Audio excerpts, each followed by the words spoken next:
Assalamualaikum warahmatullahi wabarakatuh. Perkenalkan, nama saya Hikmawanto. Saya salah satu dosen dari Universitas Hiptek Indonesia, Prodi Ilmu Pemerintahan. Video ini dibuat untuk memenuhi persyaratan sertifikasi dosen tahun 2025. Sebelumnya, saya dosen pengampu mata kuliah dasar-dasar ilmu politik. Saya akan menjelaskan tentang deskripsi mata kuliah dasar-dasar ilmu politik. Mata kuliah dasar-dasar ilmu politik ini adalah mata kuliah wajib dengan nilai bobot 3 SKS untuk mahasiswa semester 1. Mata kuliah ini membahas dasar-dasar pemahaman tentang ilmu politik yang meliputi pengertian, definisi, konsep, sejarah perkembangan dan ruang lingkup, pendekatan, lalu hubungan ilmu politik dengan ilmu pengetahuan, metode dan teknik yang digunakan dalam studi dan analisis berbagai fenomena politik, pembagian dan pemisahan kekuasaan, lalu kemudian institusi politik, proses politik dan interaksi politik. Ideologi politik juga masuk ke dalam pengajaran dasar-dasar ilmu politik. Tujuan dari pengajaran mata kuliah dasar-dasar ilmu politik ini salah satunya adalah mengajak mahasiswa bisa lebih berpikir kritis dan analitis, sehingga dalam proses pembelajaran bisa langsung teraplikasi dengan teori dan prakteknya. Demikian penjelasan saya berkaitan dengan gambaran umum mata kuliah yang saya ampu di semester 1. Saya akhirin, fastabiqul khairat. Wassalamualaikum warahmatullahi wabarakatuh. Assalamualaikum warahmatullahi wabarakatuh. Waalaikumsalam warahmatullahi wabarakatuh. Sehat semua? Sudah pada sarapan? Belum. Oke. Jadi hari ini kita akan diskusi kaitannya dengan mata kuliah kita, dasar-dasar politik atau pengantar ilmu politik. Jadi sebelum masuk ke materi perkuliahan kita terkait dengan apa itu politik, terlebih dahulu kita akan diskusi dengan tema tugas. Barangkali teman-teman ada yang mau menyampaikan sesuatu isu kekinian misalnya, atau teman-teman pagi tadi atau kemarin sudah membaca grup-grup WhatsApp keluarga mungkin, atau media sosial mantan yang kebetulan lagi memuat informasi politik kekinian. Silakan, ada yang mau menyampaikan sebelum kita masuk ke materi inti? Silakan.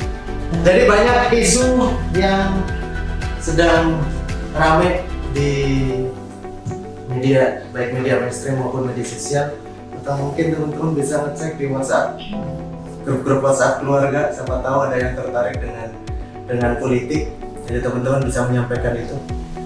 Beberapa hal yang mungkin perlu kita kritisi adalah, satu, ada rencana reshuffle Gibran, wakil presiden. Pertanyaan dasarnya, kenapa harus reshuffle? Toh bukannya Gibran ini adalah wakil presiden secara konstitusional, dipilih secara konstitusi, dipilih oleh rakyat dan sebagainya. Lalu kenapa ada sebagian kelompok masyarakat, taruhlah purnawiraman TNI, TNI Polri, itu mengusulkan agar Gibran ini diganti. Jadi teman-teman semua, fair besarnya adalah karena konsekuensi teman-teman masuk ke Fakultas Ilmu Sosial dan Politik, jadi teman-teman tidak peduli dengan politik pemerintah. Jadi isu apapun kecilnya, daripada kalian memaki di media sosial masing-masing, boleh kalian manfaatkan forum akademik seperti ini untuk bisa ya biar menyampaikan gagasan, biar nggak jadi energi yang tidak tersalurkan, sehingga teman-teman bisa memanfaatkan sekali lagi forum-forum diskusi semacam ini. Oke. Kita lanjut ke materi perkuliahan kita tentang politik. Kira-kira politik menurut pendapat teman-teman semua apa? Politik itu apa? Kalau menurut Sogi ini, politik itu ya tai kucing. Politik itu tai kucing, katanya Sogi. Menurut pendapat teman-teman semua, dari perspektif teman-teman, kira-kira politik itu apa? Usaha untuk mencapai kekuasaan. Usaha untuk mencapai kekuasaan. Ada lagi? Omong kosong. Omong kosong, ada lagi? Ya Pak, politik itu adalah suatu ilmu yang hanya mencapai kesepakatan, deal-dealan lah. Deal-dealan. Untung rugi gitu ya? Iya. Untungnya apa, ruginya Pak. Berarti masuk dalam ideologi kapitalis juga, karena prinsip dasar kapitalis adalah menghitung untung rugi atau melihat manusia adalah aset. Jadi kalau ada dua manusia yang sedang berinteraksi, terus kemudian deal-dealan, sudah masuk dalam kategori dia memainkan kategori politik dan sifat kapitalisme manusia. Ada lagi, misalnya politik itu kejam, politik itu ya baik hati, lemah lembut, politik itu ya pengertian. Ada sifat negatif yang melekat dari istilah politik? Alat jual beli. Alat jual beli. Ada lagi alat membunuh. Ada lagi? Nggak ada? Jadi sekali lagi teman-teman semua, kalau saya analogikan misalnya politik itu adalah sebuah pisau, maka tergantung pisau ini siapa yang memegang. Ya, sekali lagi kalau kita analogikan bahwa politik itu adalah sebuah pisau, maka tergantung pisau ini siapa yang memegang. Kalau ahli masak yang memegang pisau ini, maka akan digunakan untuk memasak, untuk motong-motong daging, bukan daging koruptor yang dipotong, tapi daging hewan yang halal misalnya, atau sayur-sayuran. Nah itu fungsinya. Kalau dipakai atau dipegang oleh penjahat, maka digunakan untuk membunuh. Jadi sama konteksnya, analoginya kurang lebih seperti itu secara sederhana. Jadi politik itu tergantung siapa yang memainkan. Apalagi dalam konteks digital hari ini yang sering kali saya ingatkan di pertemuan sebelumnya bahwa ya kalau kita berbicara politik itu berbicara citra. Jadi hari ini kalau teman-teman punya cita-cita menjadi pejabat publik, mulai dibangun citra, personal brandingnya harus dibangun. Kenapa? Dalam konteks negara demokrasi, politik di dunia digital itu seolah-olah tidak berarti kemampuan kalian. Kalian pintar apa enggak peduli. Yang penting kalian mampu membangun citra baik. Walaupun misalnya kalian tidak paham bagaimana dasar membangun sebuah daerah atau negara, atau bagaimana kalian paham dasar-dasar kepemimpinan, itu nggak dipedulikan dalam konteks negara demokrasi. Ditambah dengan hadirnya dunia digital. Jadi sekali lagi, hari ini misalnya teman-teman ada salah satu teman-teman yang punya harapan nanti akan menjadi pejabat publik, terus kemudian hari ini masuk dalam pertarungan kontestasi perebutan jabatan politik, maka teman-teman membangun citra diri. Sehingga pada akhirnya Pak, masyarakat itu seolah-olah akan terbuai dengan citra baik yang kalian sedang bangun. Walaupun sekali lagi kalian tidak tahu apa-apa. Ketika teman-teman berhasil dalam konteks politik di dunia digital, di ideologi demokrasi, maka masyarakat itu seolah-olah akan berkesimpulan bahwa si A ini adalah Satrio Paningitnya Kota Tangerang. Si A ini adalah kelahirannya yang selama ini ditunggu-tunggu oleh bangsa Indonesia. Kenapa? Karena akan sebagai solusi terhadap persoalan-persoalan bangsa. Nah, sampai masyarakat itu akan berkesimpulan seperti itu. Dan itu cukup berhasil ketika teman-teman membangun personal branding yang bagus. Nah, sekali lagi dalam konteks dunia politik, ditambah lagi dengan hadirnya digitalisasi, ditambah lagi ideologi kita menggunakan ideologi demokrasi, maka ya kalian harus pinter-pinter dalam tanda kutip memainkan citra diri. Sesuai dengan definisi politik sendiri, ada yang kalau secara umum dasar politik itu ya siapa mendapatkan apa dan bagaimana. Ini definisi umum. Walaupun banyak tokoh politik yang punya definisi masing-masing. Kalau menurut Machiavelli misalnya, ini di kontestasi baik pilkada, pileg maupun pilkades yang tahun 2004 kemarin, salah satu tokoh politik yang paling digemari. Kenapa? Karena menurut definisi Machiavelli itu, ya apapun boleh kalian lakukan untuk bisa mendapat kekuasaan. Jadi semua hal bisa dihalalkan. Semua hal bisa dihalalkan. Makanya banyak pejabat-pejabat atau calon pejabat publik yang ya kalian aliran Machiavellian misalnya. Ada konteks negatif, tapi sering kali digunakan oleh banyak orang atau tokoh-tokoh politik. Sampai di sini ada yang mau disampaikan? Komentar? Jadi teman-teman bisa mencari definisi yang menurut teman-teman sesuai dengan konteks kekinian dari beberapa tokoh politik, dari beberapa ahli politik, karena masing-masing tokoh politik ini berbeda-beda konteksnya. Contohnya misalnya, Aristoteles memandang bahwa manusia itu zona politik, bahwa manusia itu adalah human itu apa? manusia, dan manusia adalah makhluk yang berpolitik. Konteksnya, tapi kan saya bukan pejabat publik. Kalau Aristoteles bilang kalian sebagai makhluk berpolitik tidak harus punya jabatan politik, tidak harus menduduki ketua RT, tidak harus menduduki lurah atau RW atau presiden. Bahkan dalam kehidupan keseharian kalian pun dalam konteks politik kalian adalah aktor politik. Makanya disebut sebagai zona politik. Manusia yang berpolitik. Lebih lanjut penjelasan Aristoteles, sebagai manusia ini tidak cukup menjadi orang yang baik saja. Kalau mau jadi orang baik saja, maka kalian cukup diam di rumah, tidak berbuat apa-apa, akan dicap sebagai orang baik. Tapi dari sisi sosial, sisi kepolitikan kita sebagai manusia, maka kita harus aktif dalam dunia sosial. Karena disitulah proses politik, proses interaksi di antara baik itu dua manusia maupun antar kelompok. Bahkan dalam filsafat Prancis, mungkin teman-teman pernah melihat di konten media sosial, ada yang pernah mengatakan bahwa nanti bisa dicari bahwa buta politik adalah buta yang paling fatal. Bukan berarti buta politik itu bukan berarti kita nggak bisa membaca, tapi kita apatis dengan politik, kita tidak peduli dengan politik. Dan asal teman-teman tahu, kebutuhan barang pokok di dapur orang tua kita masing-masing itu semuanya hasil dari proses politik.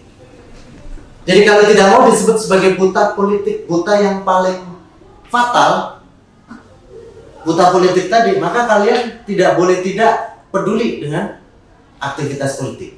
Karena setiap hari kita bangun tidur sampai tidur lagi, ya kita tidak bisa melepaskan itu. Baik sebagai objek politik maupun sebagai aktor politik. Sampai di sini ada yang mau disampaikan?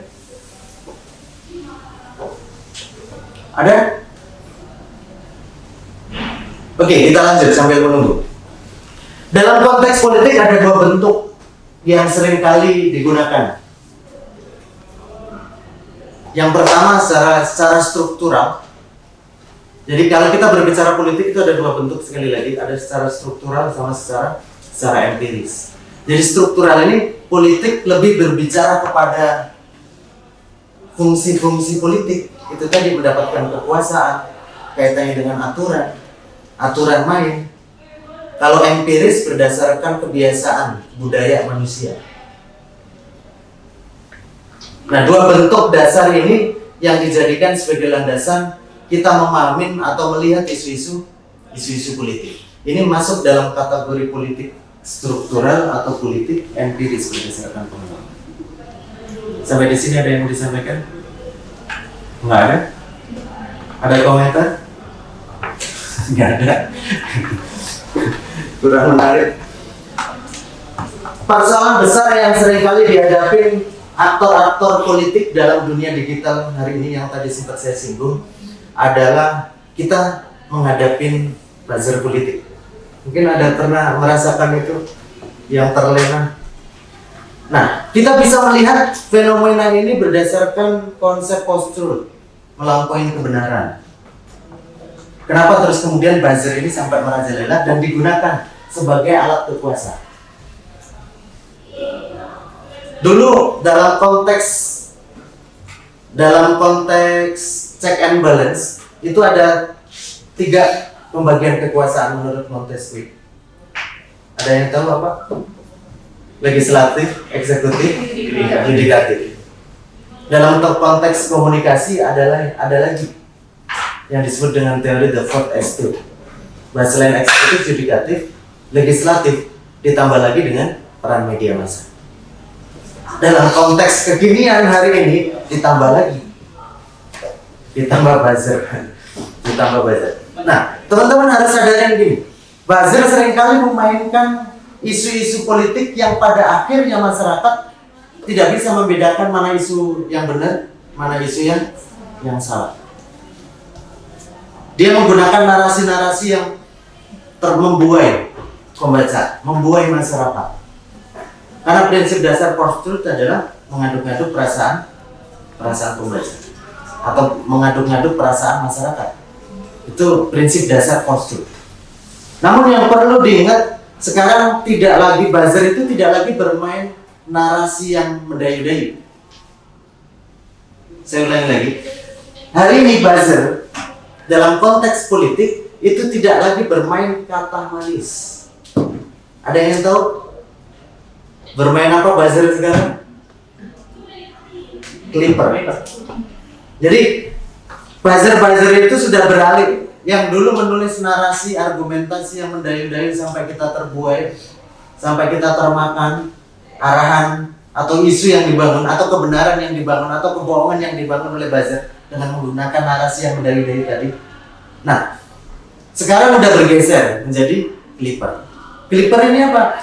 Ya, menggabungkan klik-klik menjadi sebuah narasi dalam bentuk visual yang pada akhirnya ya tetap sama, masyarakat akan terbuai, masyarakat akan gampang untuk diarahkan.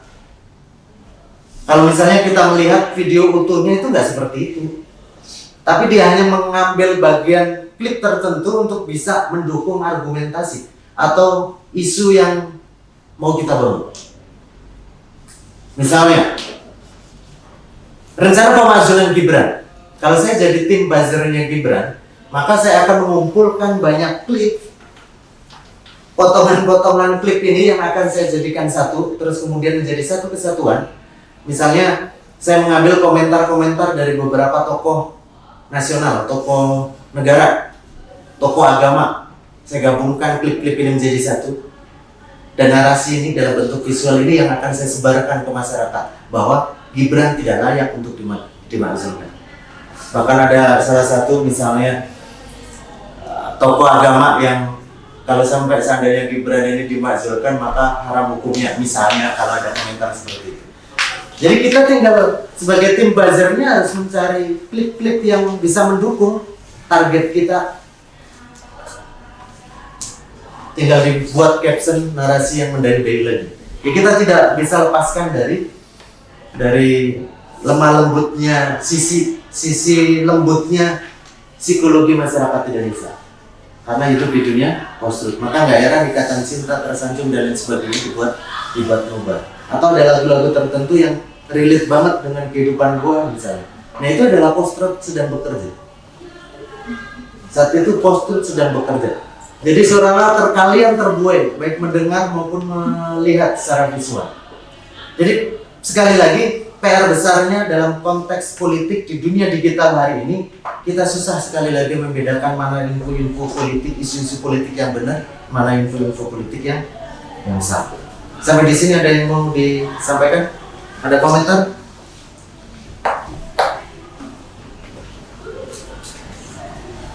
Ada komentar?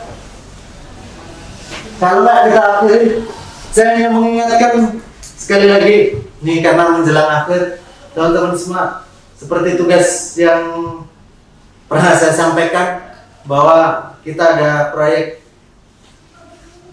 menulis buku, esai, artikel esai, terus kemudian masing-masing teman-teman bisa menulis, terus kemudian kita nanti akan satukan sama, saya juga akan menulis, dan kita akan bukukan dalam bentuk ISBN. Dan yang kedua, tugas publikasi jurnal, artikel jurnal yang berhubungan dengan konteks politik pemerintahan.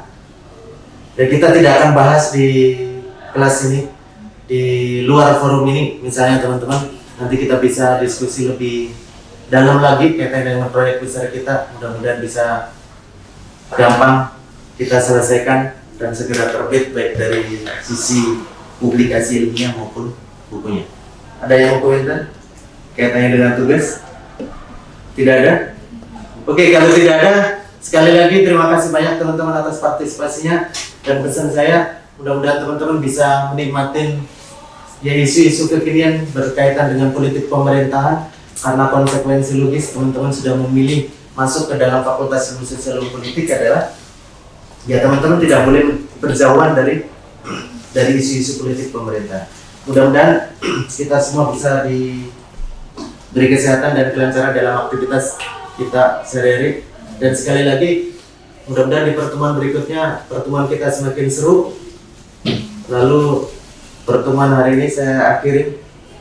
Bila ada kata-kata yang kurang guna, saya mohon maaf yang sebesar-besarnya. Saya akhiri atas taufiqul qadar. Assalamualaikum warahmatullahi wabarakatuh. Waalaikumsalam warahmatullahi wabarakatuh.